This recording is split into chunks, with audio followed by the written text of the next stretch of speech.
Bien, bueno, voy a comenzar la clase dado pues también el horario, que esta clase es puntualita a la una, son ya las 1:07, y bueno, esperemos entonces que se vayan uniendo cada vez más el grupo completo.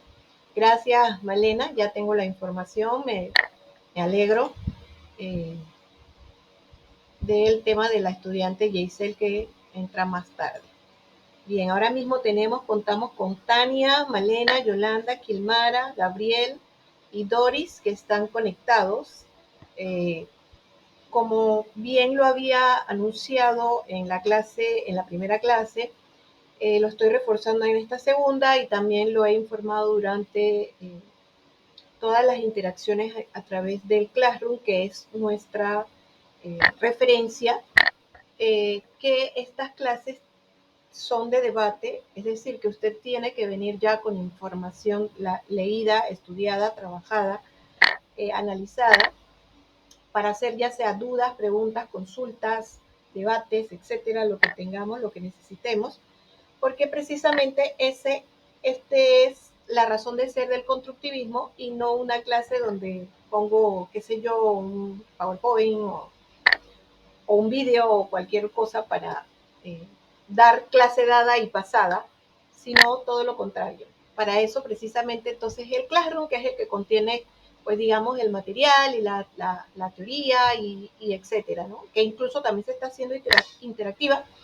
Les he puesto en el Classroom varias herramientas con las que pueden utilizar libros, con los cuales sitios para bajar libros y etcétera, que son gratuitos, como también información precisa de otros websites que son importantes o de sitios web que son importantes para que nos ayude a trabajar, a tener mayor indicación. También les puse un cartelito que hace la diferencia entre lo que es una verdadera educación virtual y una educación tradicional a distancia, etcétera, y varias cosas que he estado colocando para que ustedes tengan mayor información. Bien, quisiera saber si alguno quiere empezar con su duda, su pregunta sobre los temas que hemos estado viendo, ya sea de la primera unidad, incluso si tiene alguna duda de alguna otra unidad que ya haya revisado también. A ver, se abre el momento para hacer estas preguntas. Bueno, sí, profesora Malena, tengo una duda.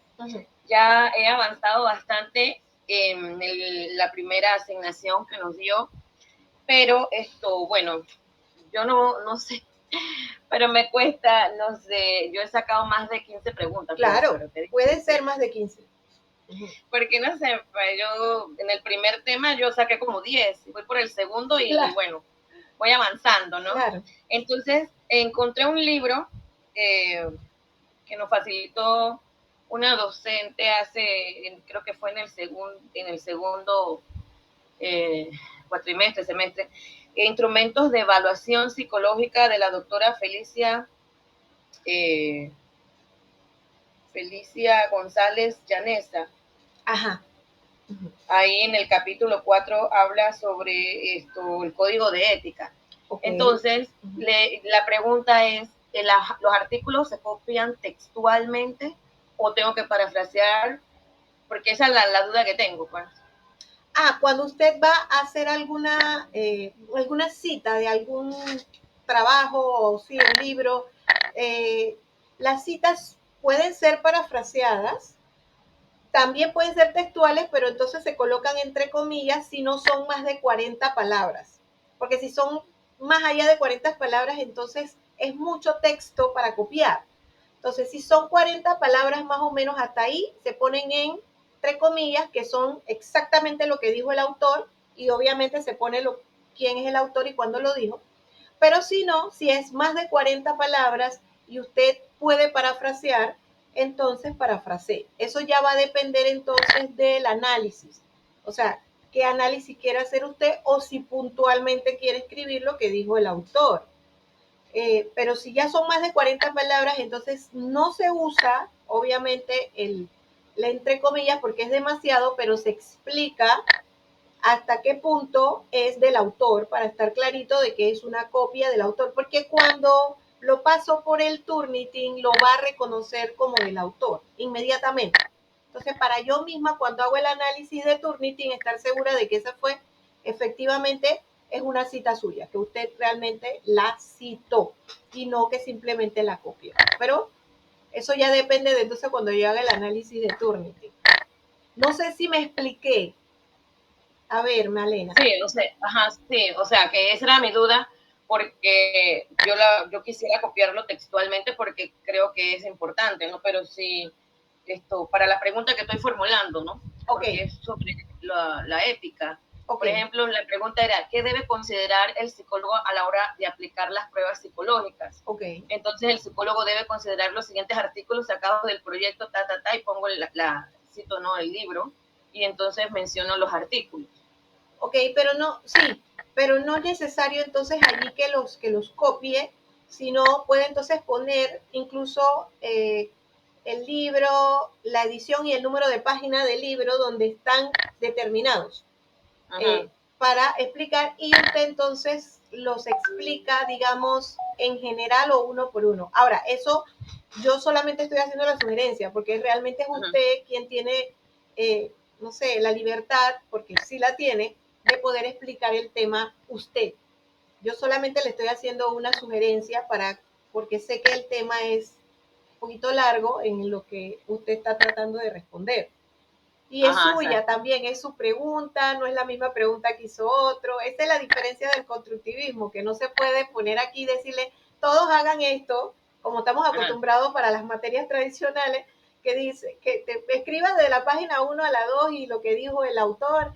Y esta cosa que me preocupaba mucho cuando estudié, esta cosa de recordar específicamente que nos hacían ser memorísticos de punto por punto, que al final terminaba siendo solo memorístico y uno no analizaba. Entonces, cuesta un poquito en constructivismo poder explicarle a la persona que es su decisión, cómo contesta, y que siempre teniendo en cuenta la parte, si está citando, cómo está citando.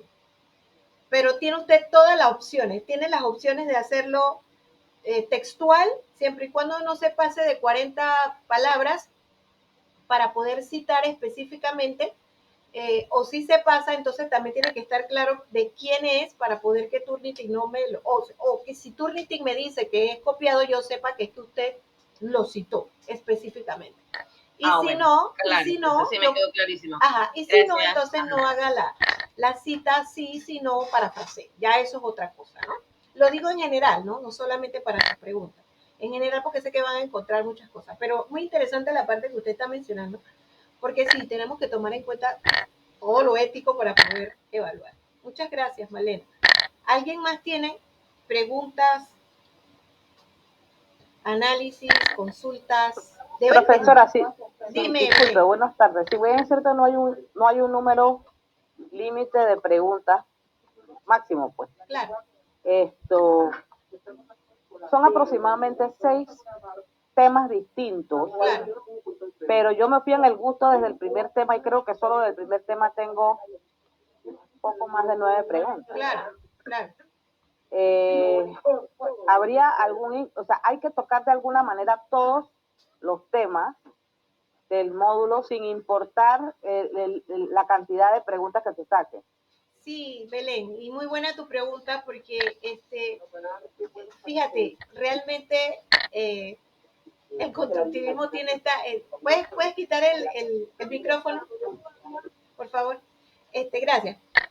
Mira, el constructivismo tiene esa disyuntiva de que tú, por ejemplo, puedes sacar 9 preguntas de un solo tema, mientras que otra persona quizás nada más saque 2, y no significa que el que sacó 2 está en desventaja o menos que quien sacó 9, porque el análisis crítico es personal, obviamente. Entonces, la pregunta es muy buena porque son muchos temas y hay personas que le van a sacar el jugo a los temas y otras personas que tienen esa capacidad abstractiva que también se pide dentro del análisis crítico, será tener capacidad abstractiva en algunos casos.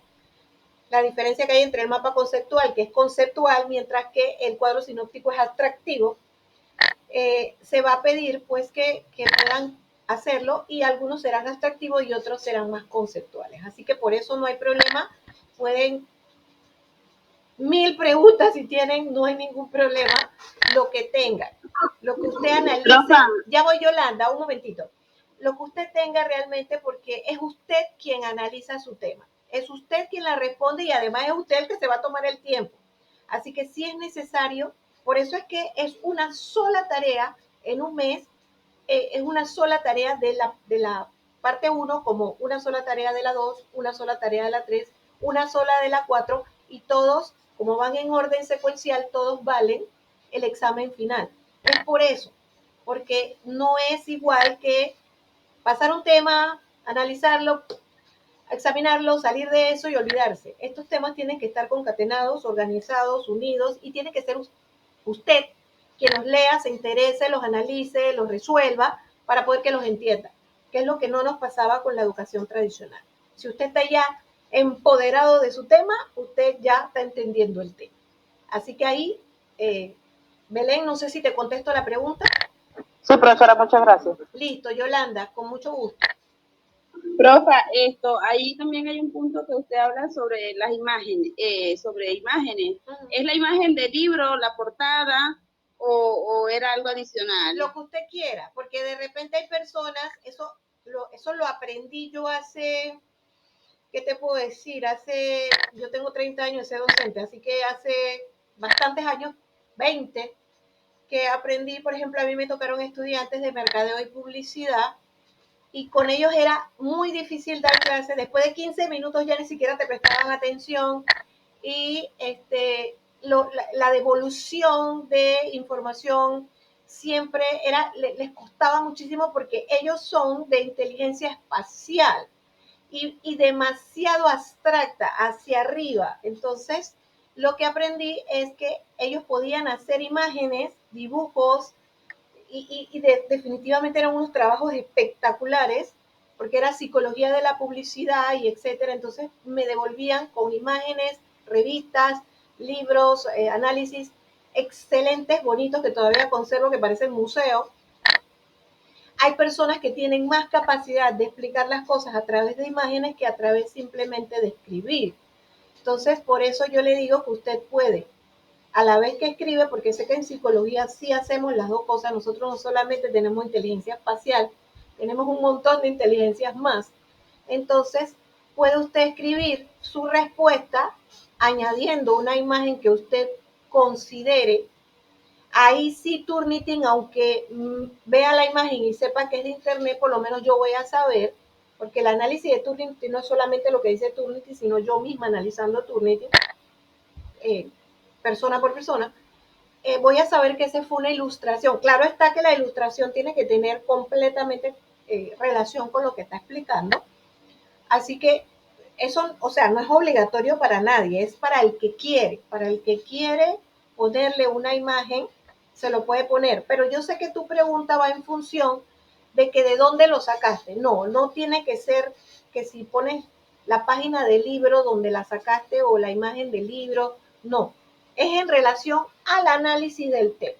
Es al análisis. Si el tema lo puedo explicar mejor con unas palabras, pero poniendo algunas imágenes, eso ya queda a criterio también de cada uno. ¿Te aclaro la pregunta, Yolanda? Sí, profa, muchas gracias. Listo. ¿Alguna consulta más? Dígame, Tania. Buenas tardes, profesora. Bueno, yo la consulta que tengo es más que todo con lo que usted agregó, aparte de lo de las 15 preguntas, que debemos agregar, dice, el párrafo de las consideraciones personales, ajá, conclusiones, recomendaciones. Bueno, en respecto a las consideraciones personales, o sea, yo voy a agregar lo que yo aprendí de los temas que he leído. ¿Me puedo enfocar en diferentes temas? ¿O mire, tiene que ser una consideración general? Sí, la consideración es general, pero es tu opinión. Porque cuando tú me vas a poner las conclusiones y las recomendaciones y el análisis crítico que estás haciendo, ya eso ya me demuestra qué es lo que fue. O sea, todas las preguntas demuestran el aprendizaje. Las consideraciones personales es la opinión personal tuya del tema.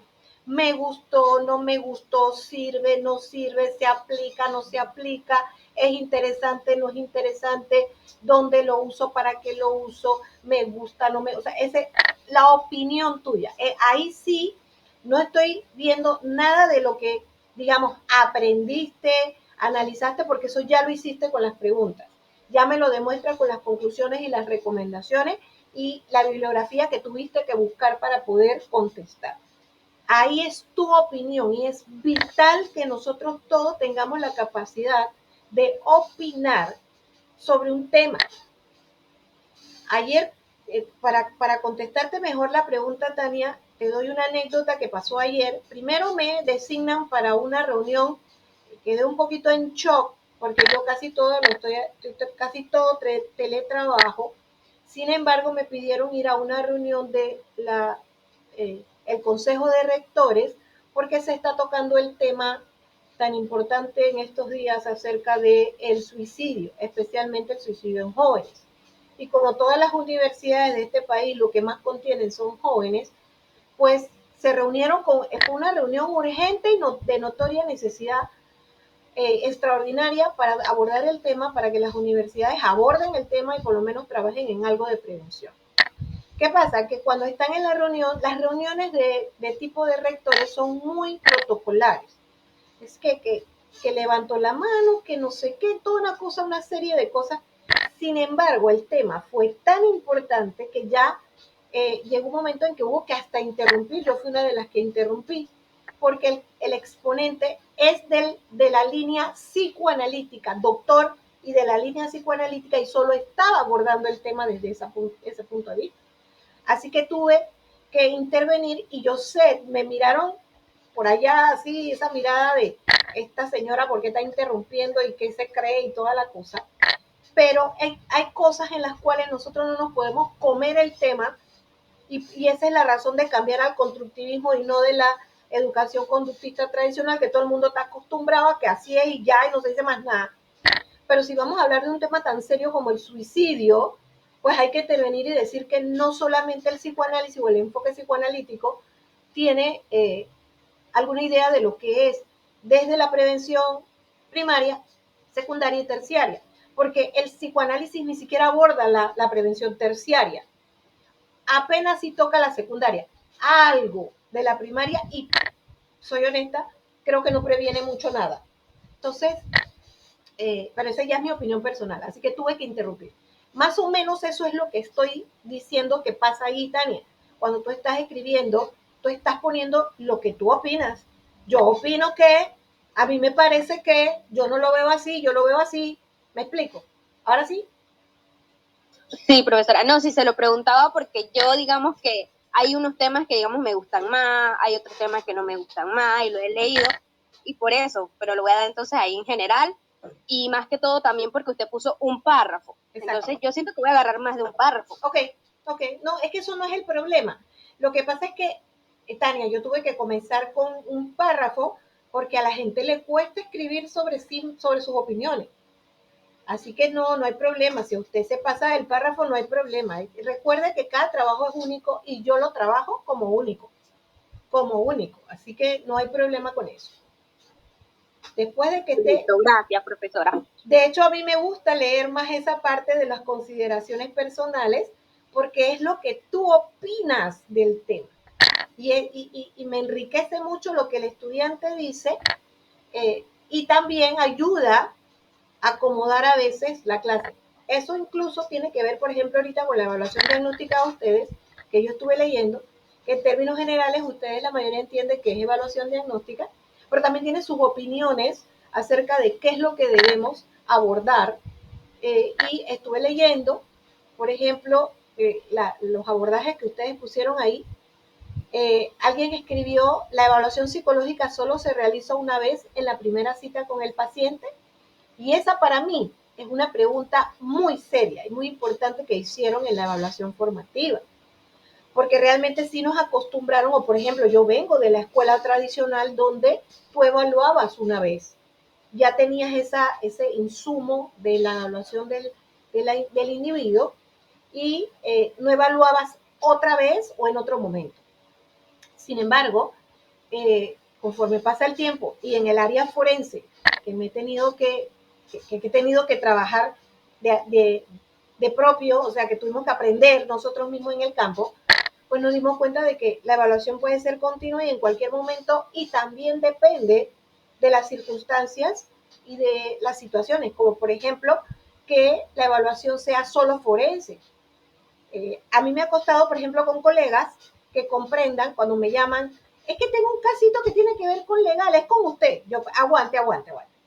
Cuando es legal depende si es solo para hacer un informe para corte o si la persona realmente tiene un problema de tipo corte, pero lo que quiere es evaluación y atención psicológica clínica, que eso se lo va a dar el clínico.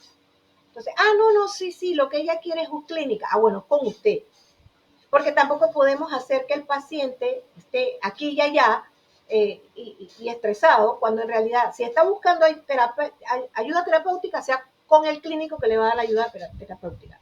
Si está buscando que se le haga un informe de evaluación psicológica para la corte, por cualquier caso que tenga, entonces sí es con el forense.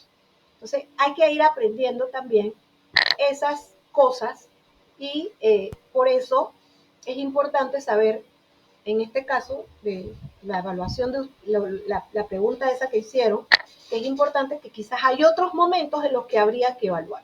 Hay otros momentos dentro del proceso terapéutico o dentro de la evaluación, dependiendo de cuál es, educativa. La educativa a mí me parece necesario que se haga porque muchas veces hacen una evaluación y dicen, esto es lo que es el niño, pero a veces no lo vuelven a revisar en 6 meses o en 4 para ver cómo está el niño, etcétera, ¿no?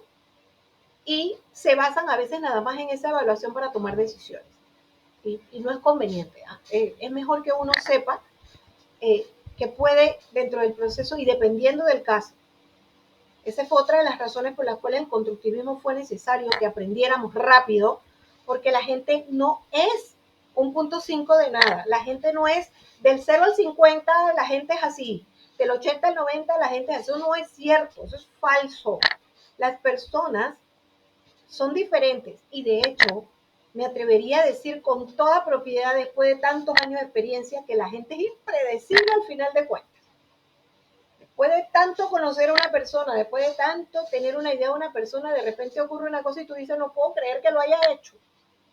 El suicidio, por ejemplo, es un tema donde a veces la gente dice, yo no podía creer que se suicide, o que sea violento o violenta, o que se salga con esto, o que tenga de repente una salida automática o impulsiva, cuando nunca ha sido así. Todos los seres humanos somos impredecibles. Así que la evaluación psicológica no es simplemente la evaluación de unas pruebas. La evaluación psicológica, como ya lo dijimos anteriormente, es el resultado de pruebas psicológicas, de entrevistas psicológicas, de anamnesis, de estudio de casos, de estudio familiar y hasta estudio de campo. Son muchas cosas las que determinan una evaluación psicológica y que al final de cuentas siempre tenemos que tomar que va a haber un factor sorpresa o un factor de que las personas también son impredecibles. Eso es muy difícil para la psicología, le fue muy difícil aceptarlo porque eso significó cambiar desde la psicología llamada científica, que quería estar dentro de las ciencias duras, a entrar dentro de, sí es una ciencia, pero una ciencia que también tiene momentos en los cuales no hay nada definido ni oficial de nadie. Salvo, por ejemplo, que si tenemos ya a un psicópata, sabemos cuáles son las actuaciones de un psicópata o de un esquizofrénico. Pero aún así, yo he tenido casos de esquizofrénicos y esquizofrénicos, diferencias notorias. Y, por ejemplo, el psicópata que nos han acostumbrado a pensar que es un criminal que mata personas con cierta regularidad, hay psicópatas que nunca han matado a nadie. Simple, se comportan psicopáticamente y tú sabes que lo es, pero nunca han matado a nadie. Entonces, eso también son cosas que tenemos que aprender. Por ejemplo, también tenemos que diferenciar comportamiento psicopático a psicópata, porque podemos tener rasgos psicopáticos y no ser un psicópata. Entonces, todo eso Yo sé que eso nos cuesta, porque a mí me costó, obviamente, porque yo venía de la escuela tradicional, de que si ya es esto, ya es esto. No, pero los seres humanos no somos así. Entonces la evaluación psicológica, por eso es que se cambió el nombre de psicometría a evaluación psicológica, porque evaluación psicológica es algo más grande, más fuerte. Dime, Belén. Belén, te escucho. El micrófono.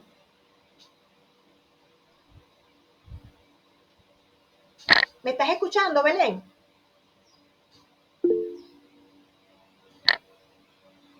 Profe, sí le estoy escuchando. Era a ti que no te escuchaba. No, disculpe, que me está dando, lo apreté sin querer, apreté la manito sin querer. Jaisel, sí, ya anoté, perdón, Belén, Jaisel, ya anoté que la compañera Maybelline no se ha podido conectar. No hay problema. Ok, seguimos con la grabación y lo pueden ver después. Dime, Belén.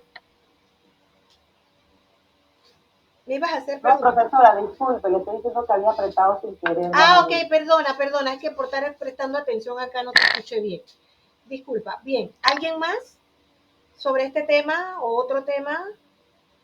Por favor, recuerden que este horario es para esto, para debatir ideas sobre los temas que han estado revisando. A ver, deben haber estado revisando los temas para hacer sus preguntas. Profa, yo estaba pues ahí buscando, leyendo sobre la historia esto de los test, pero entonces entre eso me apareció el video del famoso test del hombre bajo la lluvia. Entonces me puse a verificar los comentarios que hacían la mayoría de los alumnos, porque eran prácticamente alumnos. Entonces la mayoría de ellos dicen que fue un test de mucha polémica.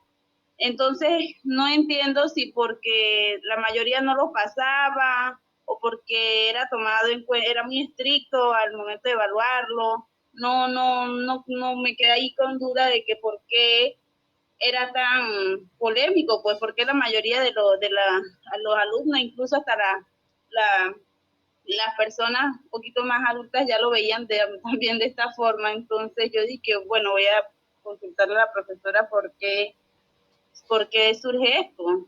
Claro, Yolanda, ahí entramos primero, en la primera fase, que es lo que hablé también de lo que era la psicología, queriendo entrar a las ciencias duras, la psicología realmente filosófica. O sea, nosotros, nuestra madre original es la filosofía.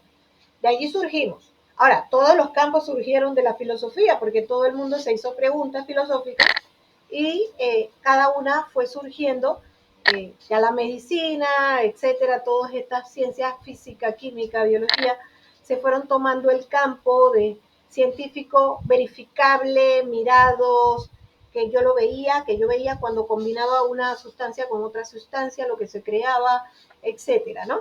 Sin embargo, aún así esos campos han tenido que evolucionar porque conforme pasa el tiempo se van descubriendo más cosas, obviamente.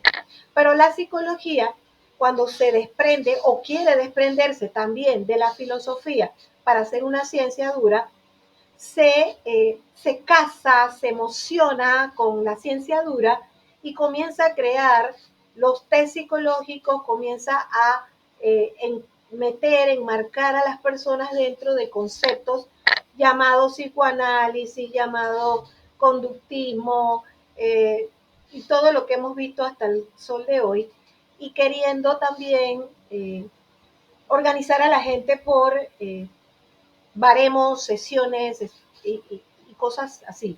Lamentablemente, conforme ya ha avanzado el tiempo, y perdón, la palabra no es lamentable, al contrario, es mejor que hayamos entendido que nosotros no podemos definir a las personas por números, por una evaluación que hagamos de esa persona, de su cociente intelectual, por ejemplo, o de su ansiedad cuando tenía 12 años, su ansiedad versus cuando tenía 30, etcétera. O sea, las personas no somos nada de esas cosas tan baremos, tan específicos.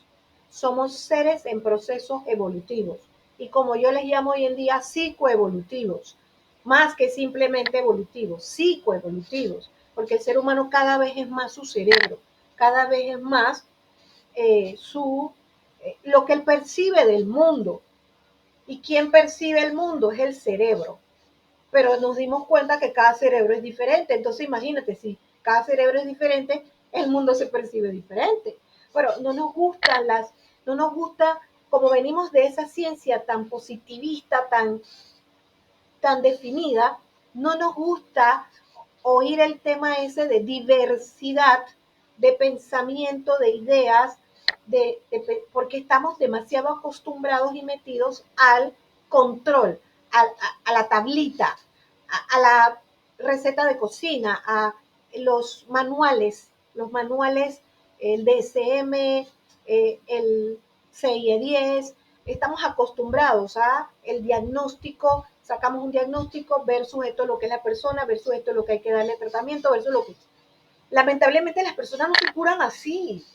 De hecho, hemos aprendido ya que por ejemplo, la esquizofrenia, que aunque es una psicosis, y asumimos que la persona pierde el control de su mentalidad, no es tan cierto para todo el mundo y que algunos abordajes técnicos, operativos, psicológicos para abordar la esquizofrenia en una persona no son los mismos que se pueden usar para abordar otro esquizofrénico. Entonces, eso nos llevó a que la ciencia hoy, sigamos siendo ciencia porque usamos el método científico, es decir, investigamos y a través de las investigaciones serias, éticas y probadas, llegamos a conclusiones, pero es investigación cualitativa, no cuantitativa, o cualitativa, cuantitativa, mixta a la vez para tener mayor énfasis o peso de lo que logramos y entender que las personas son diferentes. Por lo tanto, las evaluaciones tipo dibujos que existieron desde hace más de 50 años en la psicología, creadas hace más de 50 años, surgieron desde el concepto psicoanalítico que no era tan científico como el científico de hoy en día.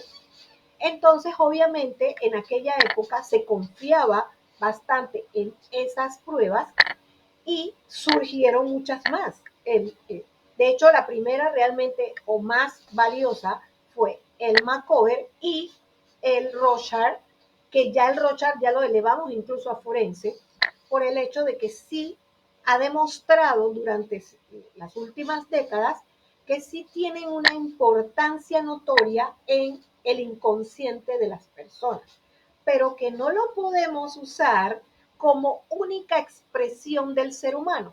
Entonces, ¿qué pasa? Que, por ejemplo, cuando leíste el tema sobre el hombre bajo la lluvia, era que solamente enmarcan a la persona en esa evaluación.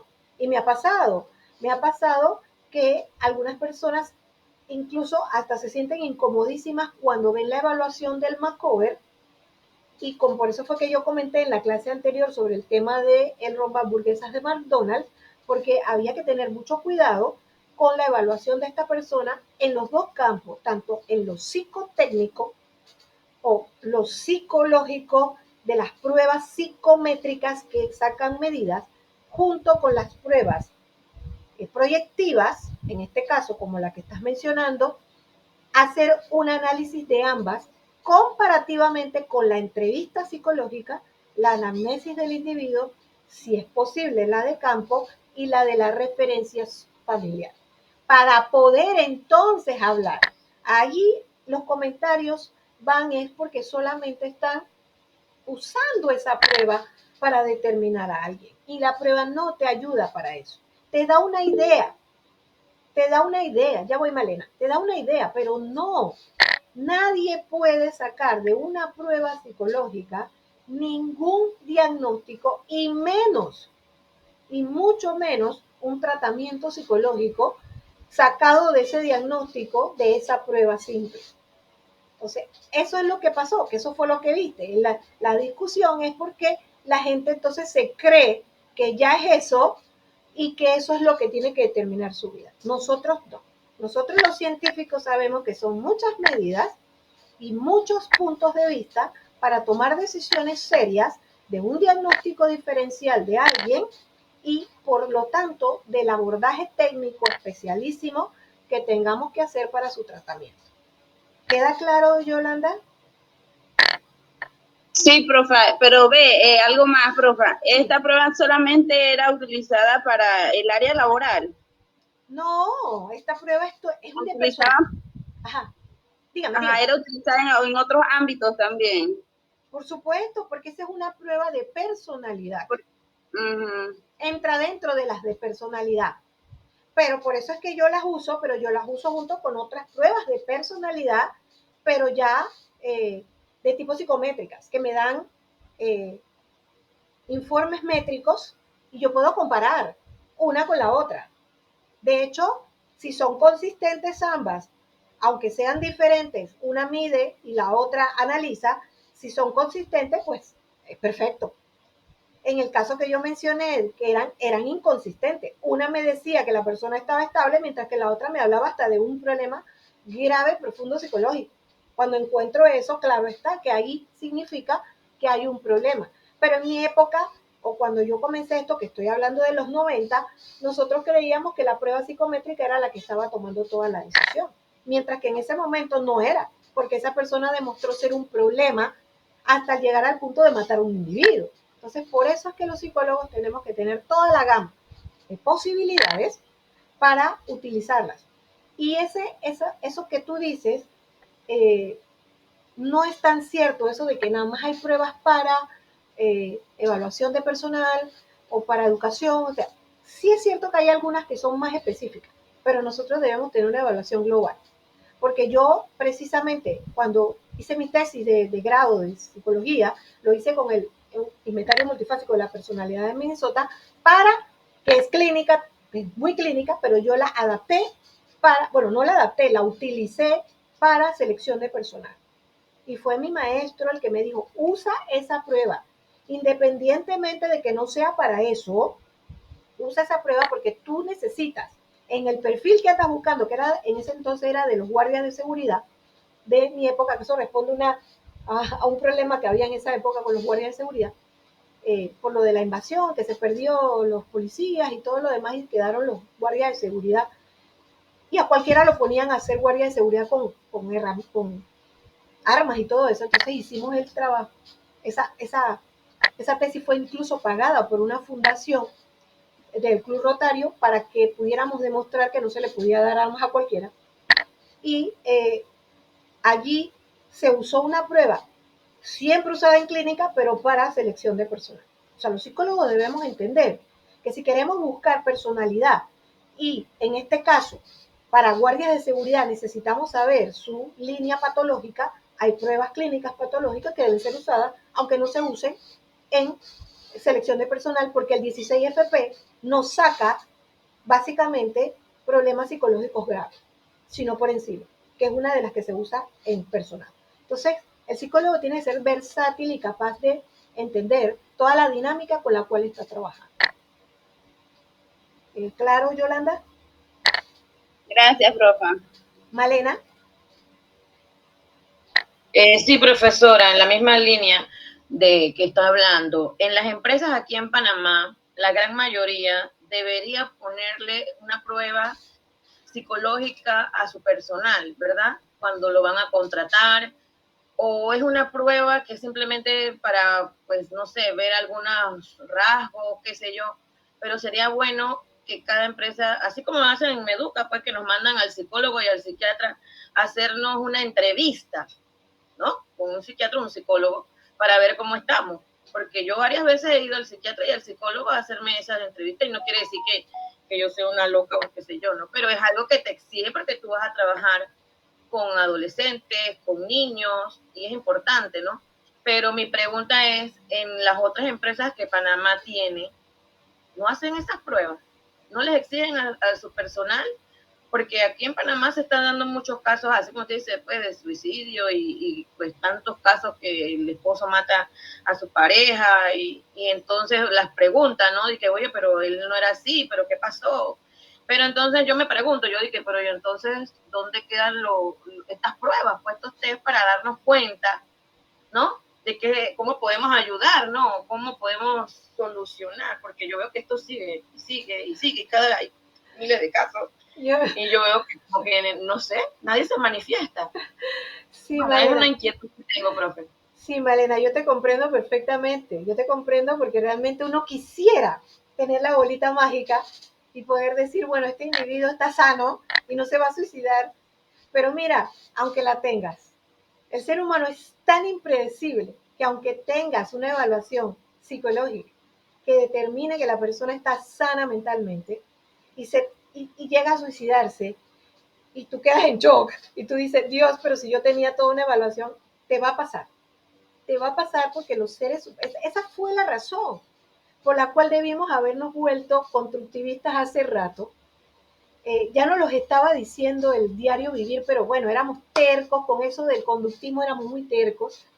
La influencia gringa para nosotros ha sido muy fuerte, no tuvimos tanta influencia europea, psicoanalítica, tuvimos muy poca, solo al comienzo de la psicología en Panamá hemos tenido demasiada influencia gringa y los gringos tienden a ser manualísticos, ellos viven de sus manuales, el manual dice, el protocolo dice, así se hace, aborde esto así, pero usted ve los grandes problemas que tiene Estados Unidos, véalos para que vea, se da cuenta que eso no les ha servido, ellos no lo van a admitir abiertamente a la comunidad científica, pero nosotros sí los estamos observando, de que les ha servido tanto enmarque, tanto manual, tanto protocolo, que al final, miren cómo han terminado, que tienen problemas del bullying continuamente en sus escuelas, la gente se sale a matar a las escuelas, a las calles,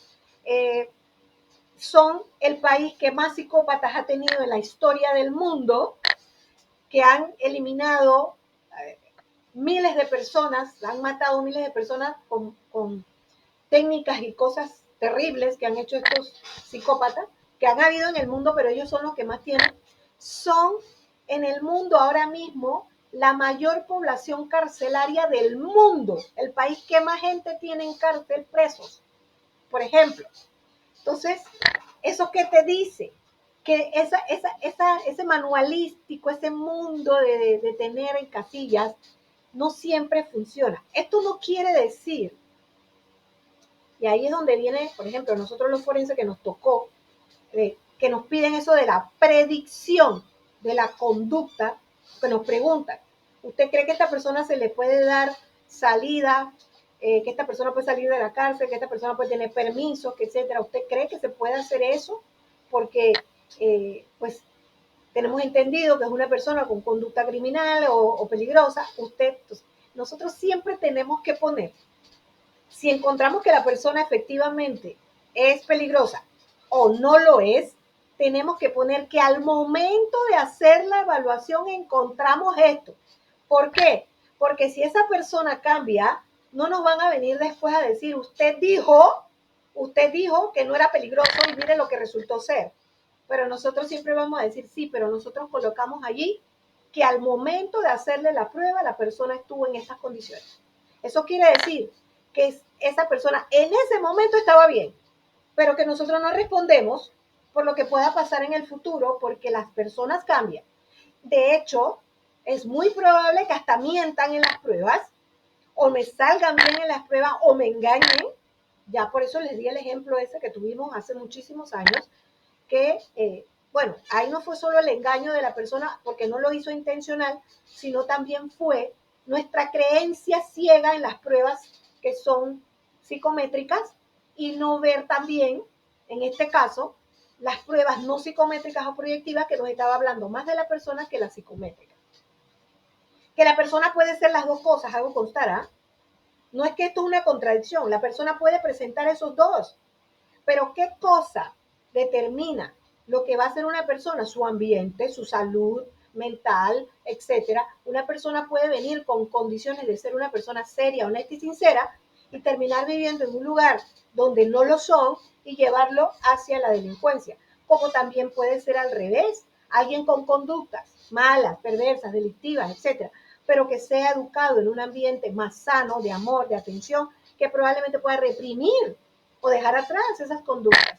Entonces, el ser humano, vamos a recordarlo, somos biopsicosociales. O sea, somos el producto de nuestra biología, pero unido a dónde vivimos, con quién vivimos, qué hacemos, la parte social, juntos las dos cosas, crean nuestra psiquis mental y nuestra proyección hacia el mundo, al igual como va a ocurrir si teníamos 12 años o la diferencia cuando tenemos 25, 45, 70, porque no somos lo mismo, ni la evaluación es lo mismo a una edad, a otra edad y a otra edad. No sé si me estoy explicando, es duro lo que estoy diciendo porque significa que no hay nada que determine totalmente al ser humano, pero hay cosas que nos pueden ayudar en un momento específico, pero no nos van a servir también para otro momento u otra persona. Eso está claro, es un poco difícil de entender, pero está claro. ¿Necesita más aclaración, Malena? Sí, sí, está claro, profesora, lo que usted está diciendo, que una sola prueba o varias pruebas no te va a decir, pues, cómo es una persona, o tú no sabes qué es lo que va a ocurrir, y hay tantos factores que involucran que una persona se vuelva, pues, asesina o qué sé yo, ¿no? De acuerdo a lo que esté viviendo. Y eso, pues, nadie lo puede detectar porque no leemos la mente ni nada, ¿no? Porque yo le decía hoy a mis estudiantes que yo no puedo leerle la mente a ustedes, ni ustedes me pueden leer la mente a mí, pero aquí nos estamos comunicando, así que si usted tiene alguna duda, pregunte, ¿no? Por eso que le pregunto, porque yo, la verdad, soy muy curiosa en esos temas, y qué bueno, ¿no? Porque sí, viendo pues todos los casos que ocurren en Panamá, Eso no de quiere... tantos, Ajá. de tantos pues asesinatos. Me acuerdo del caso del señor Manjarret, que asesinó a Altafulla. Y yo siempre lo traigo porque yo me acuerdo, pues, y a veces yo hago esas preguntas y la gente como que, ¿de qué está hablando? Pero bueno, yo tengo memoria y yo sé que usted también, profe, y fue un caso muy sonado, que el chico fue y pues, asesinó a un sacerdote, ¿no? Y él estaba en la escena del crimen, pero ya pasó su condena y ya ahora es un gran abogado. Así es. Y todo el mundo dice, wow, ese no fue. Y él estaba como si nada. Igual también una doctora que también asesinó a su mamá porque creo que tenía un episodio de esquizofrenia, no sé, y como que la señora la hostigaba y también está ejerciendo. Y yo decía, ¿cómo es posible? Y me decía la psicóloga, pero Malena, pero que eso no es así. Yo estaba histérica, pero bueno, ya estoy comprendiendo muchas cosas. Sí. Porque no somos quien para juzgar tampoco. Y son cosas, profesora, que Lo uno... que pasa, Malena, Ajá. te interrumpo, Malena, porque tienes que también entender algo. Sí hay perfiles, o sea, nosotros sí podemos sacar perfiles. De hecho, quizá la mayor experiencia de la psicología es los perfiles. Nosotros podemos sacar perfiles y decir personas que tengan estas características más resaltadas, qué sé yo, juntas, unidas, un poco más parecido a los manuales tipo de Gringolandia, pero sí podemos sacar algunos perfiles que digan, bueno, estas personas que se comportan de esta manera tienden a ser así. Eso lo podemos hacer, pero sin estar con la seguridad máxima de que específicamente porque aparecen así, así será. Eso es lo que tenemos que estar claro, ¿no? De que hay más tendencia, porque hay personas que definitivamente sí tienen problemas psicológicos y van a terminar en una situación. Pero tú mencionaste dos casos, ya voy Belén, tú mencionaste dos casos que son muy importantes.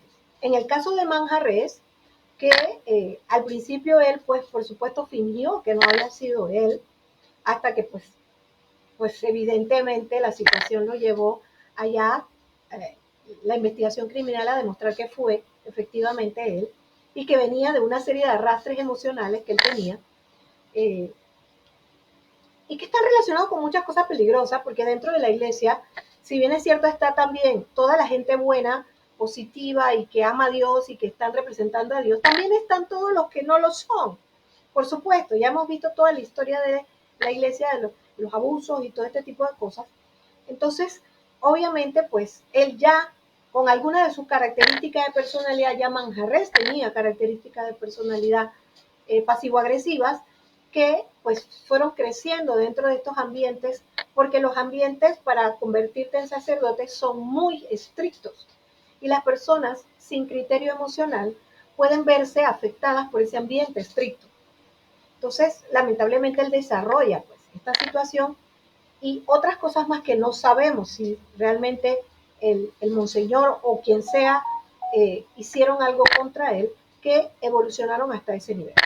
Pero en el caso de la doctora, de Jessica Mendoza, nosotros todos sabemos, todos los psicólogos y especialmente los forenses sabemos que Jessica estaba mal, grave, Sin embargo, las evaluaciones psicológicas de Jessica no demostraban eso. De hecho, ella tiene una evaluación del MMPI que le hicieron cuando ella entró a medicina, donde todo bien, ¿no? Todo normal. Sin embargo, Jessica fue declarada inocente, por eso es que ella está ejerciendo. Manjarresi fue a la cárcel y ya pagó su condena, estudió Derecho y ahora es abogado. Y aparentemente, como sabemos todos, el hecho de que tú hayas matado a una persona no significa que tú eres un asesino y que vas a estar matando gente por ahí. Él probablemente parte de la cárcel y parte de lograr algo en la vida lo ha convertido en alguien que está tranquilo. En el caso de Jessica, lo mismo. Jessica Mendoza es decretada inocente, a pesar de que sí fue. O sea, es uno de los pocos casos en este país donde alguien que sí es culpable ha sido decretado inocente. A pesar de que sí lo fue y todo el mundo sabe que lo fue, simplemente porque fue decretado en jurado de conciencia. No fue el juez, fue jurado de conciencia quien la declaró inocente. Esa es una diferenciación en la vía legal que todos tenemos que aprender a entender. Entonces, ella provocó más lástima que otra cosa por el hecho de que ella había sido también afectada, abusada, maltratada por la madre que tenía trastorno bipolar.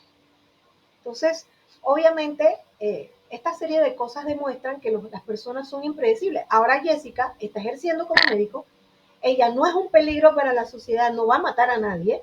Claro que la detestamos por haber matado a la madre, pero también sabemos por qué lo hizo. Es decir, no justificamos, pero porque la psicología no es excusología. La psicología no justifica, la psicología explica el porqué. Esa es la diferencia y siempre tiene que decírselo a todo el mundo. Los psicólogos solo explicamos la conducta. Y varias veces me ha pasado que cuando explico la conducta la gente dice, ¿y eso lo justifica? Y hay que estar diciéndole a las personas, eso no justifica nada. Eso explica la conducta. Eso explica quiénes somos y por qué es que unas pruebas psicológicas o una evaluación psicológica nunca va a demostrar, al final de cuentas, todo lo que es un individuo. Cuesta, es difícil, por supuesto, porque nuestra escuela tradicional nos metió en los cajones, en los cuadrados.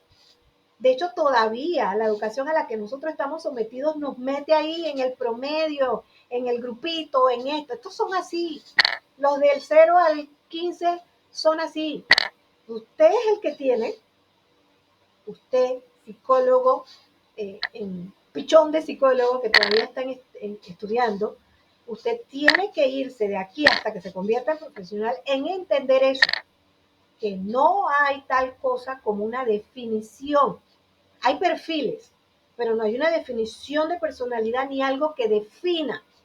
A nosotros los psicólogos por eso nos cuesta mucho cuando vamos a corte a demostrarle a los jueces y a los fiscales que también están metidos en ese cuadrado de que si decimos que una persona no presenta peligrosidad es en el momento que hicimos la evaluación. Porque si esa persona, por razones emocionales, técnicas, de grupo, de lo que sea, vuelve otra vez a actuar de forma peligrosa, no es nuestra responsabilidad. Y tenemos que dejarlo claro. Y no es porque nos estamos excusando, es porque eso es lo que es el ser humano. Un ser impredecible al final de cuentas. Es difícil, es duro, porque nosotros no estamos acostumbrados a eso. Pero ahora sí, en un mundo tan diverso como el que vivimos, tenemos que hacerlo. Yo sé, a la gente le cuesta. Lo acepto, que a la gente le cuesta vivir en este mundo diverso. Todavía hay personas que no entienden eso de que no existe el sexo binario. Todavía hay un montón de gente que no acepta. Imagínate que todavía hay gente que no acepta que tú tengas una religión distinta a la suya. Imagínate hasta qué nivel estamos todavía tan metidos que alguien quiere que tú seas evangélico, católico, musulmán, porque lo es. Punto. Y porque él descubrió a Dios y vio a Dios y Dios le dijo que esa era la religión y te quiere meter ahí. Así mismo como te quieren encuadrar, por ejemplo, en si tú necesitas cambiarte la cara para que no parezcas viejo, teñirte, hacerte una serie de cosas o andar fit o qué sé yo, una serie de cosas que impone la sociedad, porque eso es lo que es, pues. Entonces tú te encuentras como en terapia, tienes que atender un montón de gente traumatizada porque no encaja en una sociedad. Le doy la palabra a Belén. Perdón, Malena, ya estábamos más claritos, ¿verdad? No sé, me encantó lo que dijo, profesora. Muchas gracias. Estoy aprendiendo. Es que la psicología... Es que la psicología es lo máximo. Bueno, sí, lo máximo. Estoy tan enamorada de esta profesión que uno queda todos los días, porque tienes todos los días algo que hacer. O sea, no es algo de ya definido ni nada que se quedó, sino todos los días son importantes. Dime, Belén. No es un trabajo cajonero. Eso mismo.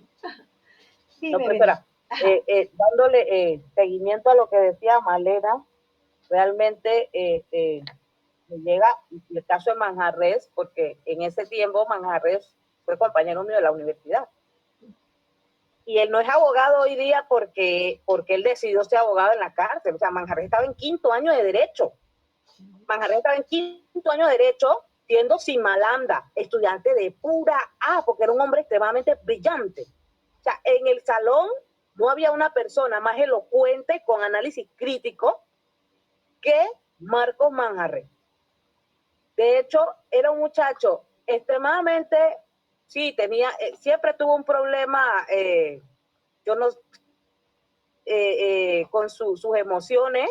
Él iba y venía, él salía de un estado de ánimo al otro sin un puente emotivo, parecía una persona bipolar, porque él parecía muy incapaz de enojarse, pero un buen día se le atravesaba el apellido y se le paraba un profesor o le pateaba una vez.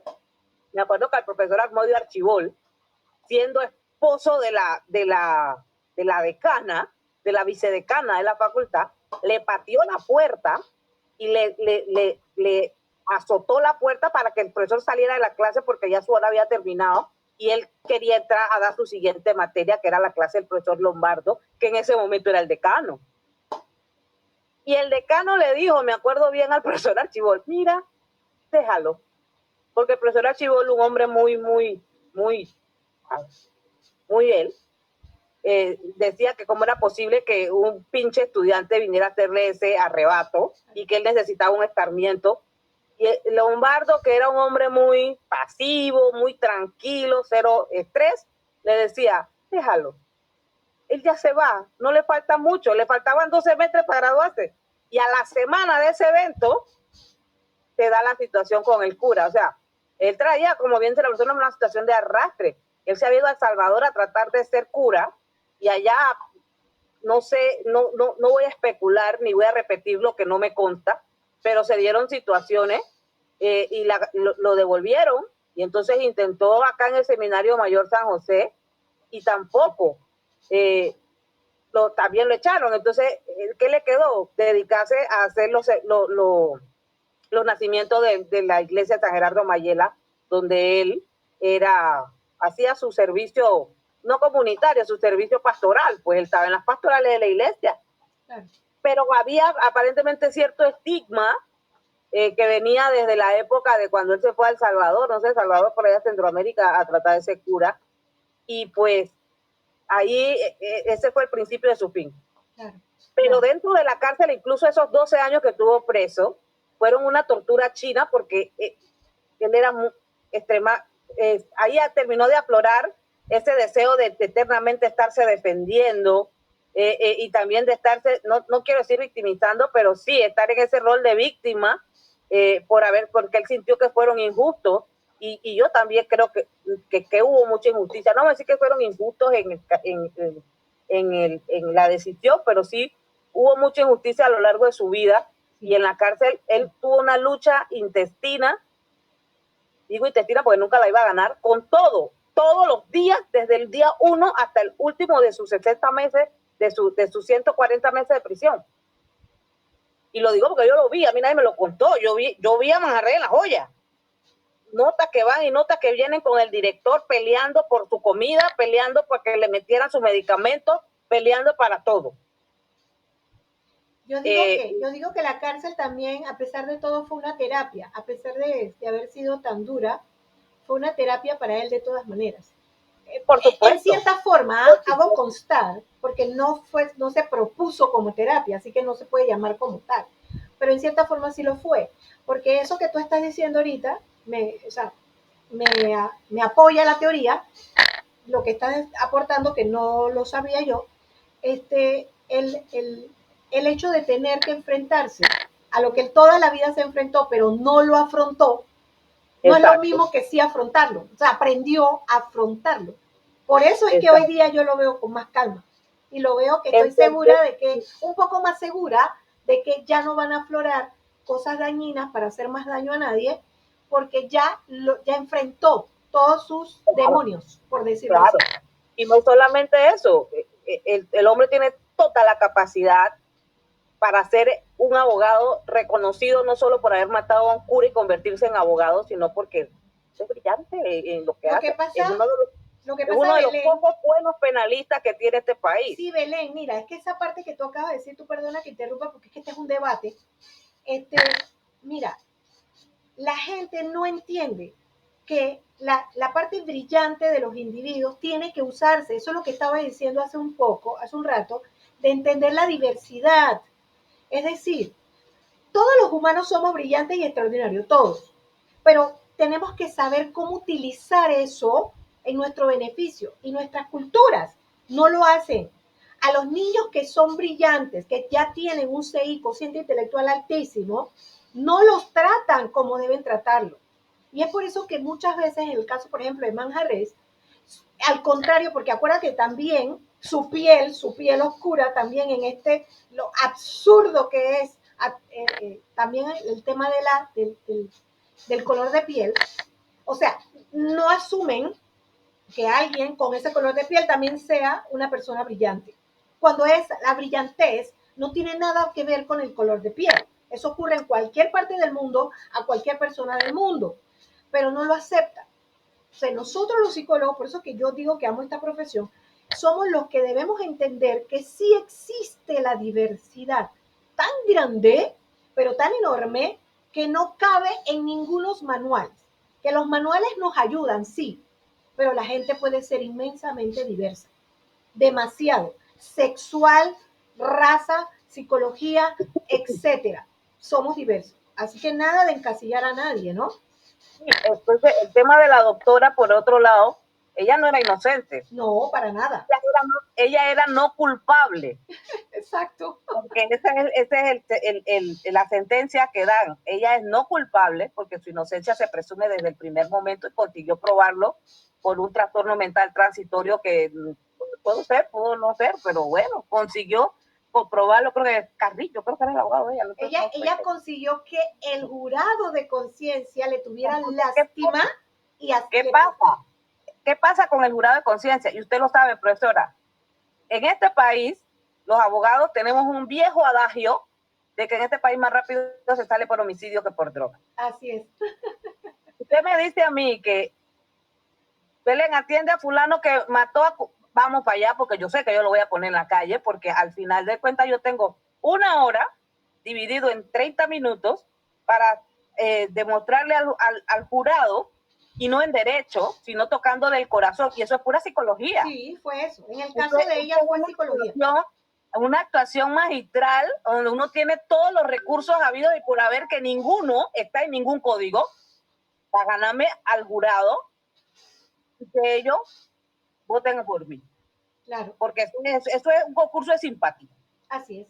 Y allí lo único que influye es la psicología y la semántica, porque ellos tienen que ceñirse a lo que el Código Judicial les permite, pero al final no es otra cosa más que su conciencia, lo que ellos piensen en mayoría absoluta. Así es, y además tenemos que tomar en cuenta que no estaba el sistema tal cual como está hoy en día.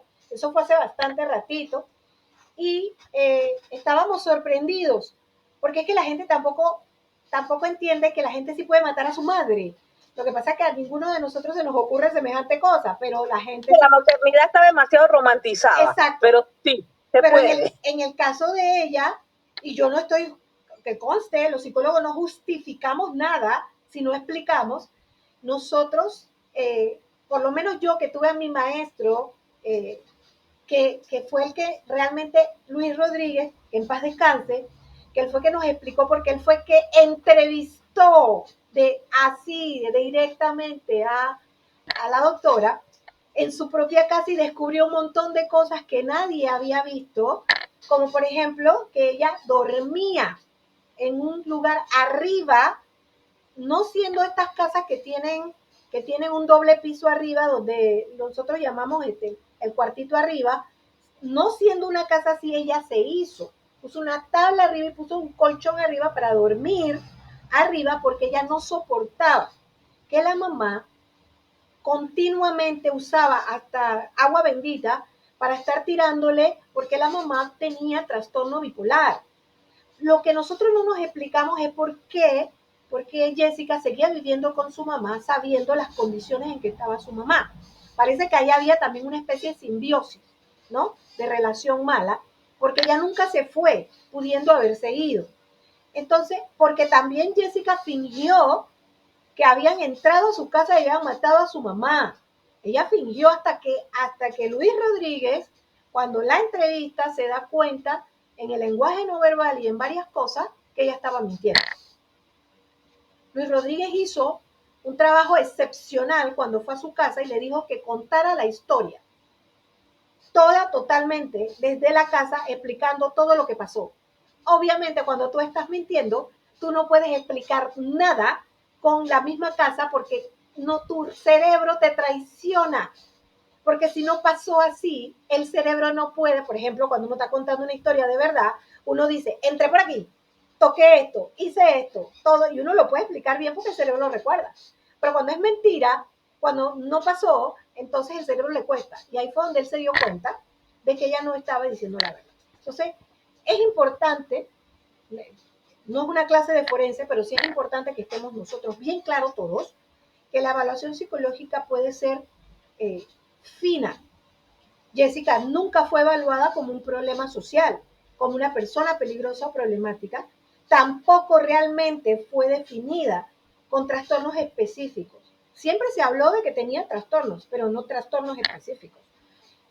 Sus abogados trataron de ponerle el trastorno para poder que saliera por esa vía y nunca lo lograron por esa vía, que conste que nada más fue por la lástima que le tuvo el jurado de conciencia cuando la abuela habla y dice, ya me quitaron a mi hija, no me quiten a mi nieta.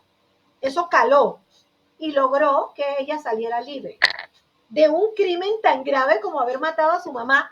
Oigan ustedes, de haberle metido punzonazos, porque lo hizo con un punzón. No fue con un cuchillo, fue con un punzón que compró el día anterior en el Rey, en el supermercado Rey. Ella planeó, eso sí fue planeado. Y le metió 15 punzonazos. Se ve en la pared, se ve incluso las manos de la mamá tratando de defenderse, tratando de escapar. O sea, fue un crimen horrible. Y ella logró zafarse de eso solo por la parte emocional de que ella había vivido mucha tortura con su madre. Me explico, yo no sé. Yo en ese entonces no ejercía como forense y sinceramente para mí me cuesta, porque esto es un crimen horroroso. No para que tú salgas inocente, por lo menos un par de años de prisión, pero inocente, porque en ese entonces se hablaba de inocente. Ahora Belén añade dentro del sistema penal acusatorio el tema de no culpable, que son otros conceptos y que es el concepto que realmente le cabe más a ella, pero a ella sí la declararon inocente. Por lo tanto, le devuelven todas sus condiciones que ella tenía de ser médico, etcétera, y todas las cosas. Pero yo recuerdo perfectamente el día en que ella salió en televisión diciendo que se había metido a alguien en la casa a matar a la mamá. Muy tranquila, como que aquí no había pasado nada. Y era su madre. Y cuando estuvo en la cárcel, celebraron el Día de la Madre y ella fue una de las que organizó la celebración del Día de la Madre. Para mí es una conducta psicopática, no una conducta psicótica. Psicopática. Y se salió de esa, se libró de esa. A diferencia de Manjarres, que sí pagó y sí hizo todo el proceso y que al final, pues creo que se ha curado en cierta forma de la situación y que no es un peligro para la sociedad. Yo con Jessica todavía no estoy segura que no sea un peligro. Todavía no lo estoy. Tendría que hacer más trabajo científico o evaluarla. Entonces, eso, por ejemplo, dentro de evaluación psicológica, yo tendría que evaluarla. Tiene que volverse una reevaluación, una atención. Ya ella incluso es madre también, tuvo un hijo. Entonces hay que ver todo eso. hay que analizar bien todas estas situaciones para tomar decisiones. La evaluación psicológica es una ayuda, pero no es una sentencia ni tampoco es una cosa que define a las personas, y menos, ojo, jóvenes, todos tenemos que estar claritos con esto. El mundo es diverso, nos guste o no. Nos guste que la gente no sea de nuestra religión, de nuestras ideas de la sexualidad, de nuestra idea del color de piel, de nuestra idea de lo que sea, no importa. El mundo sigue siendo diverso, nos guste o no. Es diverso y ha sido diverso siempre, no ahora porque tenemos redes sociales y lo sabemos. Lo ha sido siempre. Eso lo habían entendido ya los griegos, los romanos, ya lo habían entendido. Pero obviamente vino el concepto judeo-cristiano, que fue el que cambia y dice que los romanos y los griegos eran amorales, o que ellos, como no creían en un solo Dios, sino en varios dioses, entonces ellos eran los que estaban mal. Eso lo impuso la religión judeo-cristiana después de que ellos habían creído distintas formas. Entonces, no es nuestra creencia. Nuestra creencia es personal y tenemos derecho a tenerla, pero nuestra creencia no define a los demás. Y la evaluación psicológica tampoco, aunque nos los hayan enseñado así, de que defina, este es peligroso, este no es peligroso, este va, nada de eso. Las personas pueden, como Jessica Mendoza, no parecer peligrosas y terminar siéndolo. O Manjarres, que tenía un tema psicológico que podía demostrar que era violento y terminar haciendo daño, como terminar no haciendo daño. Es importante. Qué bueno que ustedes sacaron a colación, por eso que me gusta el debate, estos temas, porque ahí probamos parte de lo que es la evaluación. Incluso si la vamos a hacer para recursos humanos, para educación, para forense, para deportivo, para un montón de cosas más, que el psicólogo está. Porque esa es la suerte nuestra, que estamos en todas partes y podemos, tanto laboral como crear nuestro propio empleo en una gama inmensa de posibilidades, porque estudiamos a los humanos. Y fíjense, quienes están ahora mismo entrenando a los futuros colonizadores de Marte son psicólogos. Y uno dice, ¿qué sabe un psicólogo de cómo vivir en Marte? No, él no sabe de cómo vivir en Marte, pero sí sabe cómo ayudar a los individuos a adaptarse a los cambios profundos que puede tener la vida. Y eso es el valor de un psicólogo. Ayudar a la gente a adaptarse al cambio, a entender, y no a vivir en el mundo ese de cuadrado en que nos han hecho vivir, de que tú eres mujer, te comportas de esta forma, te vistes de esta forma, eres hombre, vistes, hablas de esta forma, o la cultura, el fit o el no fit, el etcétera, una serie de cosas que nos han criado y que nos han tenido atrapados, cuando en realidad nosotros somos seres infinitos, con miles de posibilidades de convertirnos en lo exitoso, grandioso que podamos ser. Claro está, dependiendo de nuestra organización, toda, biopsicosocial, espiritual y trascendental que somos. A ver, ¿alguna pregunta más? Deben tener preguntas. Esto se puso muy divertido, así que deben tener preguntas. A ver, ¿quién más? De todos los que están conectados, recuerden que yo tomo en cuenta su participación. A ver, ya participó bastante Malena, Belén, Yolanda, así que me quedan otros. Aquí está Gabriel, Jaisel, Yasbeli, Angie, Tania también participó, Ivanelis, Mariluz, Doris. A ver, ¿escucharon? ¿Tienen idea? ¿Tienen preguntas? ¿Debate? ¿Me escucha, profesora? Sí, te escucho, Doris. Cuéntame. Sí, buenas tardes. La verdad que yo estoy aquí así, con la baba caída de escuchar, ¿no? Yo también recuerdo el tema de los casos estos que mencionó Malena, y pues yo me pregunto, ¿está la sociedad preparada, por ejemplo, para aceptar que estas personas ya se recuperaron, ya superaron estos traumas, estas situaciones que los llevaron a cometer semejantes situaciones? Porque lo común es que, por ejemplo, decimos, nos referimos a esta persona como con temor, como de que, ok, mira lo que hizo, o sea, es capaz de volver a hacerlo.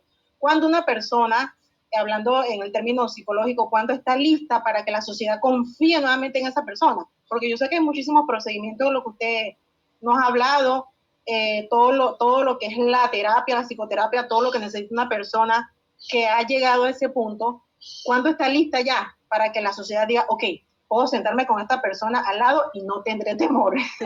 Esa es mi pregunta, profesora. Yo sé que después de que hemos hablado todo esto, sigue surgiendo la pregunta. Voy a contestarte tal cual como contesté al principio. No hay seguridad, no la hay, no hay ninguna seguridad. O sea, tú tienes de todas maneras que tomar tus previsiones. Ese temor está bien, está normal que esté en ti, tienes que tenerlo porque el ser humano tiene que cuidarse, no sabemos cómo va a actuar el otro, pero la diferencia es que puedes tener ese mismo temor para alguien como Manjarres o alguien como Jessica, como para alguien que nunca ha salido, ha surgido por ahí de que es un peligro para la sociedad, que también puede ser un peligro para ti, aunque no lo parezca. ¿Me explico? O sea que la sociedad también a veces nada más se va por el lado de que, bueno, este mató, este hizo, así que este es peligroso. Pues tú puedes tener al lado un vecino, un amigo, un pariente, un amigo, hasta la persona que más confías, que probablemente nunca ha hecho nada, pero que pueda llegar a ser. Ese es el tema, que los seres humanos somos impredecibles. Ahora, para contestar un poquito más la pregunta de manera más científica, explicamos que Manjarres, por ejemplo, por lo que hemos visto, no parece ya representar un peligro, pero escucha mis palabras, no parece. Y así mismo lo pongo en un informe si me lo preguntan. No parece, tiene más probabilidades, y de hecho lo ha demostrado desde que salió hasta ahora, de ser una persona que se adapta a una sociedad y actúa dentro de una sociedad. Como también lo hizo Vallarino, que es el famoso roba Rolex, que ha sido el abogado de Martinelli últimamente, en los últimos años, también es una persona que tenía problemas con la justicia, que de alguna manera ha canalizado bajo otros términos y no ha, digamos, delinquido, sino que sigue trabajando dentro de lo que el derecho le permite, o hasta donde le permite. Asimismo, como hay muchos otros más que han salido de la cárcel, que están en los barrios y que uno ni se ha dado cuenta de que ya esa persona se adaptó al barrio nuevamente y no está delinquiendo, mientras que otros que salen y terminan siempre reincidiendo o terminan. Así que el ser humano sigue siendo impredecible. Que tú puedas, Doris, tener niveles impredecibles, niveles, 10%, 15%, 20%, 30%, 50%, eso es otra cosa. Manjarres para mí está en el 75-80% de posibilidades de ser una persona que se adapte a su sociedad, pero no puedo dejar un 25 o 20% por fuera de que pueda volver a ser el mismo individuo si las circunstancias así lo hacen. Igual lo pienso con la autora, porque matar a tu madre de 15 personas, eso no es una cosa que se pueda quedar en el olvido así tan fácilmente. Pero hay otros que, por ejemplo, que han sido ladrones o cosas así, que son más sencillos de que se adapten a la sociedad entendiendo que ellos pueden por ellos mismos valerse y salir. Y hemos visto mucha gente que ha logrado salir de la delincuencia y convertirse en personas exitosas, serias y han producido para su vida. Pero seguridad no.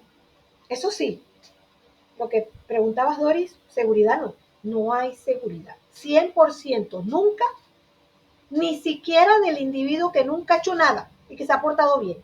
Porque ese mismo individuo puede, en un momento determinado, bajo una circunstancia específica, por ejemplo, que su propia vida esté en peligro, matar a otro. Y quedar tranquilo por haberlo matado, porque si no era que se moría él, se moría él. Así que, porque todos los humanos somos capaces de ser asesinos. Tenemos la posibilidad. Esperemos que nunca nos prueben tener que hacerlo, pero podemos. Podemos por nuestra propia salud o por la de, generalmente las madres, por ejemplo, de sus hijos, incluyendo algunos padres también, a salvar a sus hijos de un peligro. Somos capaces de matar definitivamente al que le esté haciendo algo a nuestro hijo.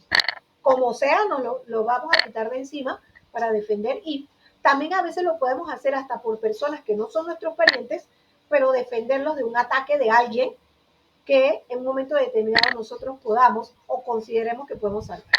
El ser humano es maravilloso, impredeciblemente maravilloso. Que haya porcentajes, sí, eso sí te lo puedo aceptar.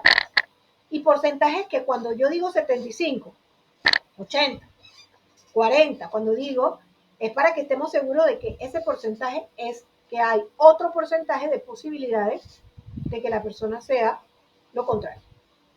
Y lo hacemos en forense precisamente porque no queremos tampoco cargar con algo que diga, es que yo dije que él era una persona así, así, que no le iba a pasar nada, y resulta que terminó siendo otra cosa.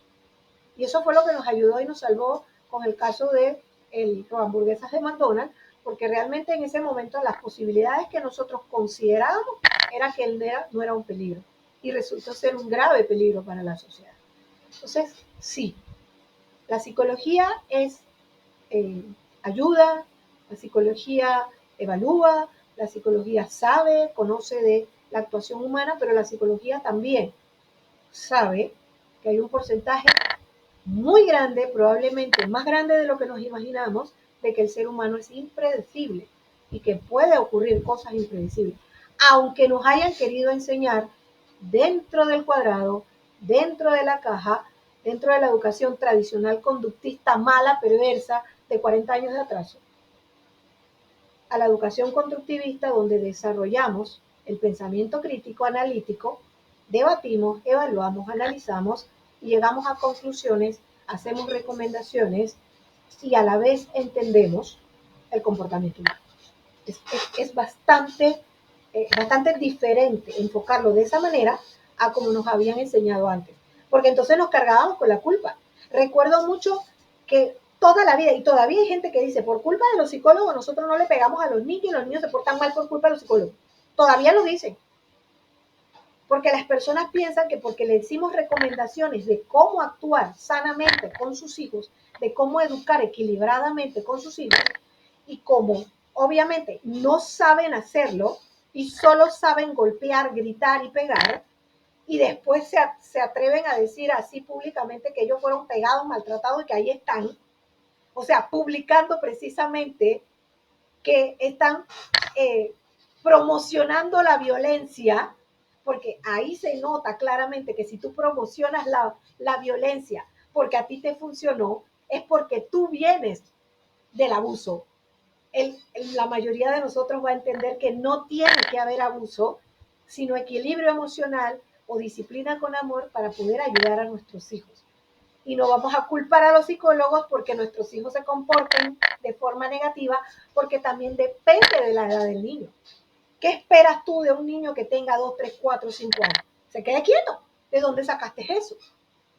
Por eso es que vinieron con el cuento de que los niños tienen déficit de atención y todo ese montón de ridiculeces que sacan, porque es que pretenden que un niño a los 4 años no hable, no grite. Primero quieres que camine y hable, después no quieres que camine ni hable, porque eso te molesta, eso te afecta, porque tienes que cuidarlo, porque tienes que atenderlo, vigilarlo, estar pendiente, y eso te provoca estrés. Y como te provoca estrés, entonces la forma de sacar tu estrés es gritarle, pegarle y maltratarlo para que se aquiete. ¿Y qué hace el niño? Se aquieta por miedo. Pero entonces tú dices que aprendió, porque tú dices, es que ya se quedó quieto porque yo lo regañé, le pegué y se quedó quieto, así que sí me funcionó. Sí, pero le creaste, además de que se quedó quieto, pero él se quedó quieto por miedo, le creaste el cortisol que a la larga comienza a salir. Pero es que nadie sabe todo el problema que causa el cortisol a lo largo. Esa persona que es capaz de decir hoy en día, peguen, porque a mí me pegaron y yo estoy aquí, esa persona está llena de cortisol, porque es capaz de sacar su frustración, su odio, su rabia, de que a otros le peguen también porque él fue pegado y él está ahí, según él bien. Nadie en su sano juicio debe recomendar abuso ni maltrato hacia otros. Nadie en su sano juicio. Algo le pasa, algo está mal con él. Haga algo para que despidan a un par de jueces, porque yo sé que a jueces de niñez decide al papá, péguele. Exacto, sí, no, y yo a veces me encuentro con una gente en Twitter, por ejemplo, que dice, básicamente, o sea, un señor decía, yo creo que nosotros tenemos que volver a la chancleta de nuevo. Y yo decía, le decía a la persona, o sea, que usted me está diciendo que tenemos que involucionar y no evolucionar. La evolución ahora nos ha permitido que entendamos primero, número uno, si queremos ser padres. Pues empecemos por ahí. ¿Usted quiere ser padre? Entonces entienda que para ser padre necesita amor, paciencia y muchas cosas más. además de la parte económica y qué sé yo. Y también de enfrentarse a los conflictos del mundo, porque aunque usted haya tenido estabilidad hasta ahora, mire, vino una pandemia y desestabilizó a todo el mundo. ¿Y quién tiene la culpa de la pandemia? Nadie, en términos generales. Así que, ¿cómo te enfrentas a eso? Y que no lo paguen otros, porque entonces tu frustración y tu rabia vas y la llevas con el chiquillo o con otras personas. Eso. La disciplina con amor es necesaria, es obligatorio. Primero, si quieres ser padre. Segundo, ¿realmente quieres compartir tu vida con otro individuo? ¿Con otro individuo con el cual te la pasas tú discutiendo? Maltratándote, pegándote, faltándote respeto. La cantidad de casos que yo he trabajado de parejas, la mayoría es el abuso, el insulto, la falta de respeto. Y lo aceptan. No es que las parejas siempre tienen estos problemas. Perdón. O sea, cuando tú aceptaste vivir con otro individuo, tienes que aceptar primero que el respeto profundo que te das a ti, se lo tienes que dar al otro. Y el otro también tiene que entender que su respeto es para él y para ti. Por lo tanto, lo que van a compartir es respeto. Pero la mayoría de la gente, ¿qué hace? Se une y traen todos sus problemas y sus traumas psicológicos a la relación. Se vuelve una meljoya de traumas psicológicos y terminan en todo lo que estamos viendo hoy en día. Muertes, abuso, maltrato. Usted no está sorprendido de ver que ahorita nosotros tenemos un caso donde una pareja está siendo procesada porque su hijo murió por efectos de un abuso y un maltrato al niño. O sea, pero esto no es nuevo, Esto ya ha pasado antes. Nosotros No, profe, deberíamos el niño murió por los golpes porque no los dejaba fumar su piedra. Claro, por supuesto. Estamos claros. Yo sé, Belén, pero todo eso viene del abuso. El señor, a pesar de tener esos problemas, también viene del abuso. O sea, esta es la crónica de una muerte anunciada.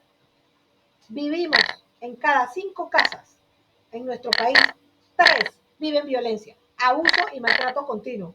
Que estoy hablando, ya voy, Angie, que contienen violencia sexual, violencia psicológica, económica, verbal, etcétera. Diferentes tipos de violencia. Y que la gente ha aceptado, normalizado, promedio, como si fuese algo natural. O sea, es normal que nos peleemos, es normal que nos faltemos el respeto, es normal que nos peguemos, es normal que a los niños le peguen. Es promedio, está aceptado. Esta sociedad está enferma, peligrosamente enferma, porque eso es lo que estamos produciendo. Gente enferma y que además va como ciudadano. Aquí tuvimos un ciudadano que fue golpeado en un bus por un conductor. Básicamente este señor está en su casa, no se puede mover, no puede hablar, casi en coma, porque por el tema del aumento del pasaje y todo. O sea, nosotros estamos graves. Y esto no es el único caso. Si usted analiza la sociedad panameña en los últimos 20 años, es peligrosamente violenta. Hemos normalizado la violencia. Dime, Angie. Sí, profesora, bueno, yo la verdad apoyo lo que usted dice y es cierto, lamentablemente la sociedad en la que estamos viviendo está enferma, pero mi opinión personal respecto al maltrato que se le dice pegarle a los niños de chiquito, yo siento que a veces es el título que le ponemos. Una cosa es corregir y otra es maltrato. Yo he conocido a padres que a sus niños por la mínima cosa le pegan, pero no le pegan con un rejito, sino le pegan con la mano, con cable, con gancho, con correa, y yo siento que eso sí es maltrato. Pero a diferencia, por lo menos en mi caso, mi mamá me pegaba, pero era cuando me portaba mal y no era siempre. Y ella tenía un rejito especial, que era un palito de limón. Y yo no he crecido con ningún trauma y tampoco creo que lo he experimentado. Y yo creo que esa es la diferencia, mi mamá siempre lo ha dicho. Y es como usted dijo antes también. Antes de tener un hijo uno tiene que saber a lo que se está enfrentando. Y creo que eso es algo en lo que está fallando la educación aquí en Panamá. Se está hablando, deberían de implementar educación sexual. Pero ahora solamente educación sexual piensa que es como el hombre la tiene tiene que evitar un embarazo o los preservativos. Eso no solamente es relación, eso no solamente es educación sexual, sino también en la parte en donde entra el niño en la vida de la persona. Entonces, por eso que hemos visto muchos casos aquí en Panamá, abundan los delincuentes, los psicópatas, eso es lo que más hay, como en el caso del chofer del bus que atacó al señor ese. Son muy intolerantes, con la mínima cosa, taquiti. No me pueden decir nada porque ya es malo. Entonces eso viene desde la casa. Uno tiene que aceptar, la crítica constructiva y la destructiva, saber cómo hacer con la crítica destructiva, ¿no? Y todo eso, porque a veces no son críticas destructivas, sino son cosas que uno está haciendo mal, pero uno no lo quiere ver. Entonces, para mí ese sería mi opinión, ¿no? Yo estoy totalmente de acuerdo contigo. Lo que pasa es que mucha gente no analiza, ya yo lo he visto, se los pregunto, sí, porque es que a mí me pegaron y no sé qué. Entonces yo le digo, a ver, quiero hacerle una pregunta seria y honesta. ¿Usted se sintió querido por sus padres? ¿Sintió que lo amaban? A usted, además de vez en cuando darle con la correa o con lo que le daban, usted lo llevaban a comer helado, lo abrazaban, le decía que lo querían, le ayudaban con las tareas, todo ese tipo de cosas. Ay, sí. Bueno, entonces ahí está la respuesta. Ahí está la respuesta. El hecho de que tú te críes en un lugar donde te dan algún castigo, pero siempre te estás dando lo que tú necesitas, amor, atención, comidita rica, paseos, qué sé yo, eso es familia, ¿o no? Eso es hogar, eso es así. Pero los pacientes que nosotros atendemos son personas que fueron golpeadas, corregidas, pero no amadas. No, ellos no se sintieron amados. Porque la persona lo que hacía era cumplir con sus responsabilidades, su comida, mandarlo a la escuela y todo, pero no había amor. No había el interés. No había la relación. Yo no conozco, y soy honesta, puede ser que esté sesgada mi experiencia, pero yo no conozco de todo lo que he leído, investigado, trabajado, que la gente amada y querida termine siendo un problema para la sociedad. Así sea que le hayan dado su par de rejos, como dice Angie, porque esta persona se sintió amada, querida. Entonces no termina con traumas. Y esos traumas no los lleva a la sociedad, no los lleva a donde van o con sus parejas. Dime, Angie. Sí, es cierto lo que usted está diciendo. Por eso es que a veces utilizamos mal los términos. Decimos que ahora están diciendo, ay no, mi mamá me pegó, eso es maltrato. No, así no es. Entonces no saben, o por lo menos las personas que, por lo menos los psicólogos que salen en la televisión y dando ese tipo de charlas, no diferencian ni tocan ese temita. Deberían de diferenciarlo porque ahora los jóvenes, no, si me pega, ese es maltrato y yo te puedo denunciar. Entonces la agarran contra la mamá. Y es como usted dice, mi mamá es de poco de dar afecto, pero mi mamá a mí, cuando yo no puedo, ella me cocina, cuando no puedo, me lava mi ropa. Y ahí ella, en su pequeña muestra, me demuestra su amor. Y de seguro, Angie, que no solamente en eso. Haz una retrospectiva de cuando creciste. Sí, así es, no solamente en eso, en muchos puntos, la verdad que si uno se pone a pensar, hay muchas cosas la mamá de uno te lo hacen no porque lo den, sino porque te aman y esa es su forma de demostrarlo. De hecho, me consta, no solo como madre, sino que me consta ver cómo uno a veces hace los esfuerzos para que tus hijos estén siempre aunque la vida sea dura. Entonces, si tú, por ejemplo, puedes decir hoy en día, Angie, que tu mamá te dio tu rejo, pero que tu mamá siempre te ha estado preocupada por apoyarte, por ejemplo, que si no puedes cocinar, ella te cocine, que si tú no puedes lavar, ella te lave, eso es amor profundo. Lo que pasa es que eso que tú estás diciendo no lo medimos. Y por eso es que me gusta. Cuando meto dentro de una clase de evaluación psicológica, eso no se mide. ¿Dónde tú mides eso? Eso no está medido en ningún lado. Entonces, siempre cuando atiendo en terapia, pregunto, ¿usted se siente amado? Y le pregunto a los padres, ¿usted sabe si su hijo se siente amado? Los padres a veces no saben. Yo no sé realmente si mi hijo se siente amado. La lo que tenemos que hacer todos es eso. Todos tenemos que hacer nuestro estudio psicológico y ver, nosotros fuimos amados.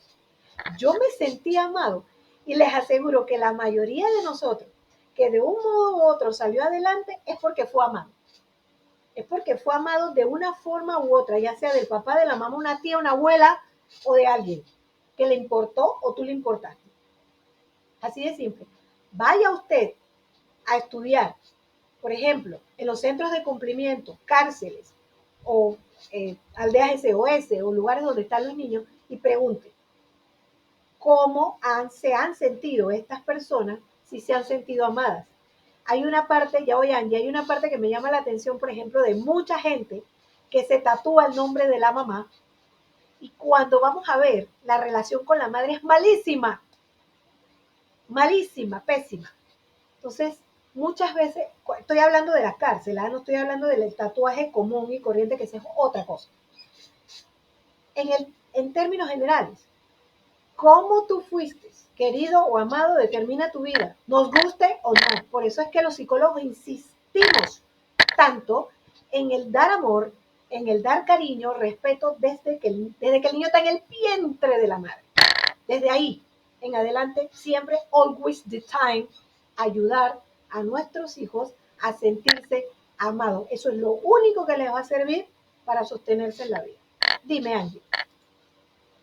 Sí, así es. Una vuelta yo estaba escuchando una conferencia de un sacerdote que es psicólogo y él decía que hay padres, ¿cómo era que él decía? Él decía como que los padres también aman falsamente, por decirlo así. Sí. Hay papás que dicen, no, sí, yo amo a mi hijo y eso lo complacen en todo y le dan de todo. Eso no es amor, yo creo que eso no es amor. Uno siempre tiene que tener al niño neutral, entre tenerlo y no tenerlo, para que él no se vaya acostumbrando a tenerlo todo y que el papá se lo facilite. He conocido a muchos papás que prácticamente el niño no hace nada y para ellos eso es querer. Y si en caso tal ellos se mueren, el niño se va a quedar así, sin saber nada. Ah, no, mi papá se murió, pues. Y mamá va de esa manera. Eso que acabas de decir se llama equilibrio. Tú usaste la palabra, lo dijiste, equilibrio. La tabla de Zorn que yo siempre hablo, vivir en equilibrio. Es decir, la frustración también sirve para crecer. El no tener también sirve para crecer, el no conseguir sirve para crecer. Si ninguno de nosotros aprendió en la vida de haber tenido, sino de no haber tenido. Eso también es parte, pero es equilibrio, no es que no le voy a dar nada, no le puedo dar todo. Los niños, uno tiene que ayudarlos a que ellos aprendan a hacerse sus cosas, poco a poco, de acuerdo a su edad. También que aprendan a vivir sin cosas, aunque tú tengas con qué pagarle cosas, tú tienes que decirle que no todo lo puede obtener. La no obtención, los seres humanos, psicoevolutivamente a través de toda la evolución histórica del ser humano en el planeta, ha sido a base de la carencia y la escasez. O sea, como no tengo comida, salgo a buscarlo. Como no tengo abrigo, salgo a buscarlo y a crear cómo ponérmelo, cómo taparme para poder no tener frío o destaparme para poder sentir fresco. Es decir, el ser humano vive o ha vivido a través de la historia acerca de no tener, crear para tener. Es un equilibrio. Así que estamos claros. No podemos ser negligentes de no darle a nuestros hijos lo que necesitan. Sí, obviamente tenemos que darle de comer, mandarlos a la escuela, ponerle ropa, etc. Pero hay gente que solo cubre eso. Los niños necesitan, además de eso, necesitan atención. Que tú te sientes con él a hablar. Que lo mires cara a cara y le digas, yo te quiero mucho. Tú eres mi hijo amado, querido. Y así mismo se lo dices al otro hermano y al otro hermano y al otro hermano. Aunque tú tengas un preferido, porque eso hay que aceptarlo, que la gente tiene sus preferidos. Que no es preferido en el sentido de que te prefiero a ti y no acepto a los otros, no. Preferido en el sentido de que hay una afinidad más con un hijo que con otro. Punto. Eso es todo, afinidad. Pero que todos se sientan que yo los amo. De una forma o de otra, pero que se sientan. Porque al final de cuentas, eso es lo que cuenta en terapia psicológica. Todos los casos que nosotros hemos atendido en terapia psicológica es nos vamos atrás, como si hacía el psicoanálisis, y vemos ese niño interior y vemos si ese niño interior fue amado. Si ese niño interior no fue amado, es obvio que todo lo que surge de ahí en adelante puede ser traumático. Puede serlo. O puede no serlo, porque depende también del individuo, ¿no? Pero es importante que en su mayoría los casos de traumas, de problemas, de delincuencia, etcétera, que tenemos en la vida, se resumen muchas veces en el trato que tuvimos nosotros de nuestra familia y nuestros padres.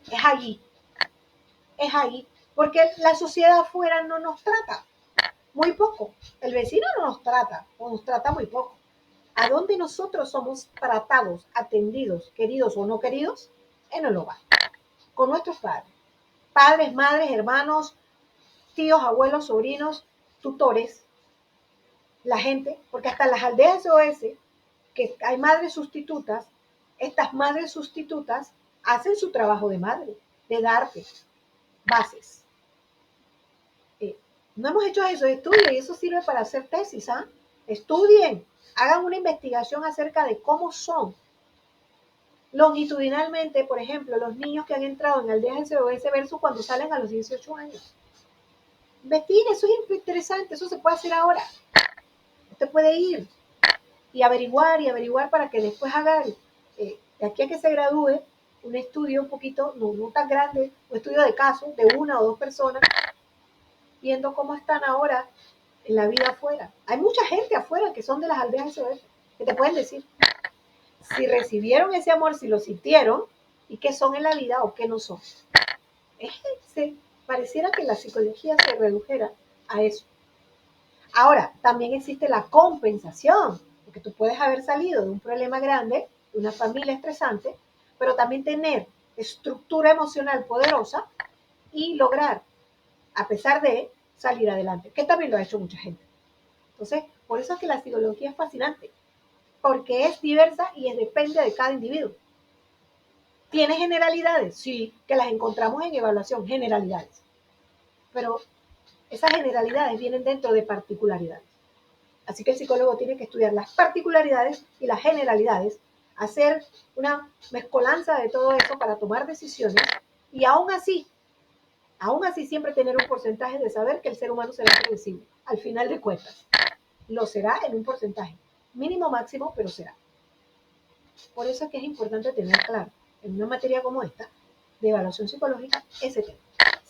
Siempre, todo el tiempo, clarito, para que no nos convirtamos en psicómetras, evaluadores simples, y que tomen decisiones a través de simples evaluaciones, sino de verdaderos analíticos de la conducta humana para realmente ayudar. Ahí es donde nos convertimos realmente en verdaderos ayudadores, porque ahí es donde sabemos si realmente esta persona requiere, necesita o le hace falta algo para hacer o ayudarse a convertirse, a convertirse en una mejor persona, a recibir una mejor terapia o a cambiar de terapia o a enfrentar la vida de otra manera. Es allí cuando te viene a pedir ayuda o cuando necesitas informar acerca de alguien para cualquier diverso caso que se necesite, de cualquier área clínica, educativa, forense, deportiva, etcétera, que te toque hacer. Es vital tener eso bien claro en nuestras mentes como evaluador psicológico, como psicólogo, sea terapeuta o no sea terapeuta, como en el caso de los forenses que evalúan sin llegar a terapia, pero el clínico sí necesita la evaluación para la terapia. Así de simple. Eso está bastante claro para todos los que estamos aquí. ¿Alguien tiene alguna pregunta con respecto a eso? Adicional, que quiera comentar, hablar, informar. Recuerda que para eso son estas clases. ¿No? ¿Seguro? Bueno, yo pensé que la clase se había puesto emocionante. Bueno, entonces, ¿lo dejamos hasta aquí? ¿O alguien más tiene algo que comentar? ¿No? Profe, bueno, la verdad, su clase es muy interesante. Comparada a otras, de verdad que llama bastante la atención tantos temas. Profe, un comentario. Por ahora ha sido la mejor profesora explicando todo. Me gusta cómo es su método. Ok, miren, lo que pasa es que yo tuve que cambiar al método constructivista. Esto es construcción, esto que estamos haciendo. Te aporta, usted lee, hablamos, conversamos, porque no estábamos haciendo bien el trabajo, no estábamos convirtiendo verdaderos profesionales allá afuera. Digo, yo no puedo cambiar todo porque yo nada más soy una, pero hay muchos colegas que lo están tratando de hacer. Entonces yo lo que quiero es contagiarlos para que ustedes lo hagan, para que ustedes también se conviertan en excelentes profesionales. La psicología lo requiere. A mí de nada me sirve que hoy día yo sepa esto y esto no se vaya allá afuera a la vida real en el futuro cuando ustedes sean los que desarrollen. Ahora, esto que ustedes han comentado, Ivanelis y Jaisel, fue a punta de lectura. Yo vivo desde siempre, porque yo crecí con libros. En mi casa no había plata, había libros. Yo no sé de dónde lo sacaba mi mamá, pero mi mamá todo el tiempo tenía una biblioteca. En una casa chiquita, pero había una biblioteca. Ella le fascinó, desde que ella aprendió a leer y que nada más llegó hasta segundo grado, de que ella aprendió a leer, para eso su vida fue leer. Entonces, a mí me salvó la vida, viniendo de poca economía familiar, haber leído, porque eso fue lo que me abrió el mundo. Entonces, yo les recomiendo que hoy en día, que es más fácil, porque antes no era tan fácil, pero hoy sí es fácil, al golpe de una teclita, tener la lectura ahí.